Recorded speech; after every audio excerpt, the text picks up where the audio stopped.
Okay. మురళీనాదం. Okay. Correct.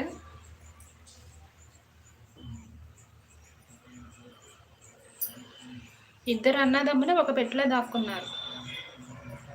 ఇద్దరు అన్నదమ్ములు ఒక పెట్టెలో దాక్కున్నారు. ప్లీజ్ లైవ్‌లో ఉన్నవాళ్ళు లైక్ చేయండి. ఆన్సర్స్ తెలిస్తే కామెంట్ చేయండి.